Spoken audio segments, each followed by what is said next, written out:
ముస్లిం minority నాయకులు నైతిక బాధ్యత వహించి ప్రతి ఒక్క నాయకుడు రాజీనామా చేసి బయటకు వచ్చాడు.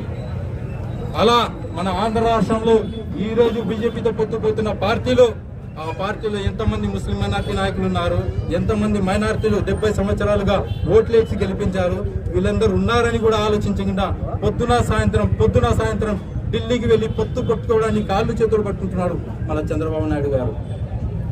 దీనికి 70 సంవత్సరాల నుంచి వీళ్ళకే ఓట్లేసి గెలిపిస్తున్నాం. మేము 70 సంవత్సరాలకి ఇదే కాంగ్రెస్ పార్టీకి ఓటేసాము, 70 సంవత్సరాలు ఇదే టీడీపీకి పార్టీకి ఓటేసాము, మళ్ళీ ఇప్పుడు వైఎస్ఆర్సీపీకి ఓటేస్తున్నాము. ఇంతవరకు ఎవరు కూడా ఇక్కడ నిలబడినాడు బీజేపీకి ఓటేయలేదు. 70 సంవత్సరాలుగా ఇవే పార్టీలకు మేము ఓటేసాం, కానీ ఈ రోజు మనల్ని పౌరసత్వాన్ని నిరూపించుకోమంటున్నారు. వీళ్ళు ప్రశ్నించలేరా?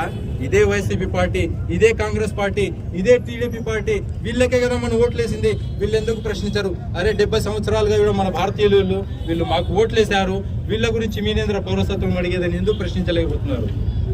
ఇటువంటి మోసపూరిత పార్టీలకు సుప్తి పలికి వీళ్ళకి అర్థమైపోయింది ఏమిటంటే ఈ మైనార్టీ ఓటు బ్యాంక్ ఎక్కడికి పోదు. సోదరులారా, మనమందరం చూస్తున్నాము, మన ఆంధ్ర రాష్ట్రంలో బీసీల చుట్టూ రాజకీయం నడుస్తుంది, మన ఆంధ్ర రాష్ట్రంలో కాపుల వైపు రాజకీయం నడుస్తుంది. మీ వైపు ఎవరు కన్నెత్తి కూడా చూడటం లేదు. ఎందుకంటే వాళ్ళకి అర్థమైపోయింది మీ ఓటు బ్యాంక్ ఎక్కడికి పోదు, అక్కడి నుంచి టీడీపీకి పోతుంది, టీడీపీ నుంచి కొడితే వైసీపీకి పోతుంది. మధ్యలో ప్రత్యామ్నాయ శక్తి మీకు మిగలేదు. ఆ ప్రత్యామ్నాయ శక్తి social democratic party of India Telugu. ఈ ప్లాట్ఫామ్ మీద నిలబడి ఓటేస్తే ఆ ఓటు, ప్రతి ఒక్క ఓటు సోషల్ డెమోక్రటిక్ పార్టీ ఆఫ్ ఇండియాకి మీరు వేసిన ప్రతి ఒక్క ఓటు మీకు బలాన్ని చేకూరుస్తుంది. సోదరులారా, ఈ రోజు మీ ఓటుకు విలువ లేదు. ఈ రోజు social democratic party of India platform బలపడితే వీళ్ళందరి కళ్ళు తెరుచుకుంటాయి. మేము గనక వీళ్ళకి పట్టించుకోకపోతే వీళ్ళు సోషల్ డెమోక్రటిక్ పార్టీ ఆఫ్ ఇండియాకి బలపరుస్తుందని వాళ్ళకి తెలుసు. కాబట్టి సోదరులారా, వాళ్ళందరూ మీ ఎన్నికలు రాబోతున్నాయి, మీ ఎండ్ల దగ్గరికి వస్తారు. ఎస్డిపిఐకి ఓటేయకండి, ఓడిపోతుంది పార్టీ, ఓటేస్తే వేస్ట్ అయిపోతుందని చెప్తారు. వాళ్ళకు ఒక్క మాట చెప్పండి, మా ప్రతి ఒక్క ఓటు సోషల్ డెమోక్రటిక్ పార్టీ ఆఫ్ ఇండియాకి మాకి బలాన్ని చేకూరుస్తుంది. Social democratic party of India మీ ఒక్క ప్రతి ఒక్క ఓటు కోసం గ్రౌండ్ లెవెల్లో ఊపిరి ఉన్నంత వరకు పోరాడుతూనే ఉంటుంది. సోదరులారా, 20-30 వేల ఓట్లు తీసుకున్నా కానీ మా బలం పెరుగుతుంది. నంద్యాల పట్టణంలో 20-30 ఓట్లు తీసుకున్నా కానీ, 30 వేల ఓట్లు తీసుకున్నా కానీ మా బలం పెరుగుతుంది. మా దగ్గరికి అలయన్స్ కోసం వస్తారు, మా దగ్గరికి మీకేం కావాలని బార్గెయిన్ కోసం వస్తారు.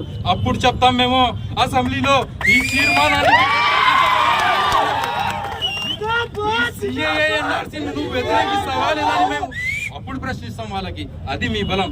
ఈ బలాన్ని మీరు సోదరులారా, మీ ఓటు కాదు, ఈ రోజు సోషల్ డెమోక్రటిక్ పార్టీ ఆఫ్ ఇండియాకి చెందిన అతావుల్లా ఖాన్ కాదు, ఈ రోజు సోషల్ డెమోక్రటిక్ పార్టీ ఆఫ్ ఇండియాకి చెందిన ఫాజిల్ దేశా కాదు, మీ ఆత్మాభిమానం బరిలో దిగుతుంది. సోదరులారా, దాన్ని కాపాడుకొని మీరు గర్వంగా బతుకుతారు, అమ్ముకొని బానిసలుగా బతుకుతారు మనమే నిర్ణయించుకోవాలని తెలియజేస్తూ ఈ యొక్క